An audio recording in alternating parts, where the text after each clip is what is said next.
স্বাগত। সঙ্গে রয়েছে আমি শিল্পা। চোখ রাখবো জেলার সারাদিনের খবরের দিকে। বাংলায় এসআইআর এর প্রস্তুতি তোড়জোড় শুরু হতেই ফের বিরোধিতার সুর চড়ালেন মুখ্যমন্ত্রী মমতা বন্দ্যোপাধ্যায়। বৃহস্পতিবার নবান্নের সভাঘর থেকে সরাসরি সাংবাদিক বৈঠক করে তার সাফ হুঁশিয়ারি, তাড়াহুড়োয় কাজ করতে গিয়ে যদি কোনো সম্প্রদায়ের কোনো নাগরিকের নাম বাতিল হয় তাহলে বলবো আগুন নিয়ে খেলবেন না। এখন বাংলায় দুর্যোগ পরিস্থিতি, বন্যায় মানুষের ঘরবাড়ি, কাগজপত্র সব ভেসে গিয়েছে। কোথা থেকে মানুষ এখন কাগজ দেবে? কেউ কেউ আবার উৎসবের ছুটিতে বাইরে আছেন, তারাই বা এখন কাগজ দেখাবেন কিভাবে?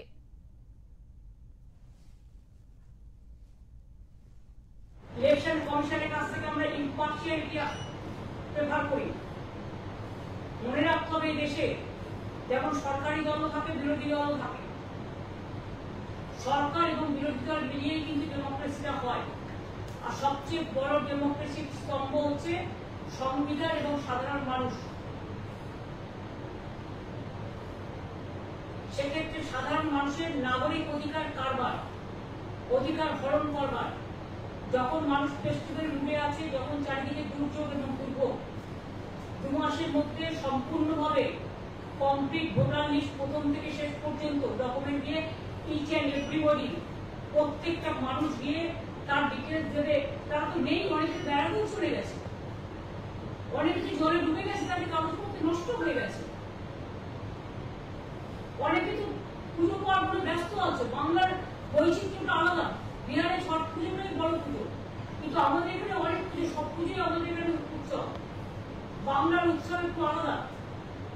সুতরাং আমি মনে করি যে তাড়াহুড়ো করে যদি নাগরিকের নাম কোনোভাবে বাদ দেওয়া হয় বিজেপির কথায়, কোন সম্প্রদায়কে যদি তার অধিকার হরণ করে নেওয়ার চেষ্টা করা হয়, সে রাজবংশী হোক, সে মতুয়া হোক, সে পাঞ্জাবি ভাই বোনেরা হোক, সে নেপালি ভাই বোনেরা হোক, সে গোর্খা ভাই বোনেরা হোক, সে বাংলার ভাই বোনেরা হোক, সে সংখ্যালঘু ভাই বোনেরা হোক, সে হিন্দু ভাই বোনেরা হোক।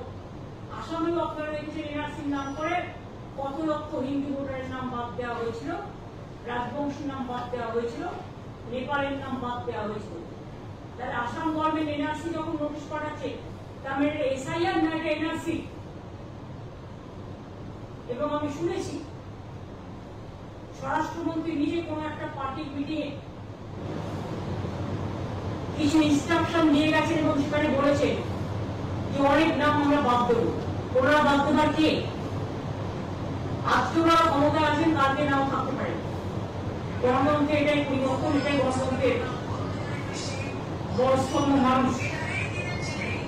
মানুষকে বাদ দিয়ে এসব চলে না। সুতরাং আমি মনে করি এটা এসআইআর নয়, এটা এনআরসি করার চক্রান্ত চলছে। আমরা ধিক্কার জানাচ্ছি বিজেপি পলিটিক্যাল পার্টিকে এবং গভর্নমেন্ট অফ ইন্ডিয়ার এজেন্সিগুলোকে, যারা বিজেপির কথায় আজকে শুধুমাত্র রাজনীতি করছে, গৌরীকরণ করছে, শিক্ষা থেকে শুরু করে, সংস্কৃতি থেকে শুরু করে, ভোটার লিস্ট থেকে শুরু করে, উৎসব থেকে শুরু করে সমস্ত এজেন্সিকে কি একজন মির্জাফর আছেন ওখানে দিল্লিতে। এই মির্জাফরদের মৃত্যু জীবনে হয় না, তার চিরকালই বেঁচে থাকে নানা কাজের মধ্যে দিয়ে। এই মির্জাফররা মনে করেছেন তারাই শেষ কথা বলবে, কিন্তু তারা যদি সব করতে যান তাই কিন্তু দাঙ্গা থেকে শুরু করে আরো অনেক কেস আছে, সবকিছু কিন্তু বেরিয়ে পড়বে। Cat will be out of the bag. NRC নিয়ে খেলবার চেষ্টা করবেন না এবং এসআইআর এর নাম করে ভোটার, জেনুইন ভোটারদের ভাট দিয়ে মনে রাখবেন, যা অন্য রাজ্য করতে পারে না। বাংলার মানুষ কিন্তু অনেক স্ট্রং, তারা ব্রেভ।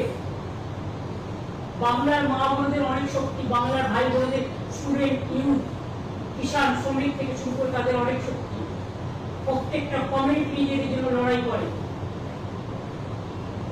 এবং সেই জন্য ইংরেজ আমলে ইংরেজরা বাংলার মানুষের সাথে পারেনি বলে যখন ক্যালকাটা ছিল পরাধীন আমলে ভারতবর্ষের রাজধানী, তখন কলকাতা থেকে ক্যাপিটাল সরিয়ে নিয়ে যেতে বাধ্য হয়েছিলেন দিল্লিতে। তার কারণ তারা বাংলার স্বাধীনতা সংগ্রামীদের সাথে পেরে উঠছিলেন না। আজকে বিজেপিকেও আমি আবেদন করব, আগুন নিয়ে খেলবেন না, কন্ট্রোল ইউরসেলফ ফার্স্ট।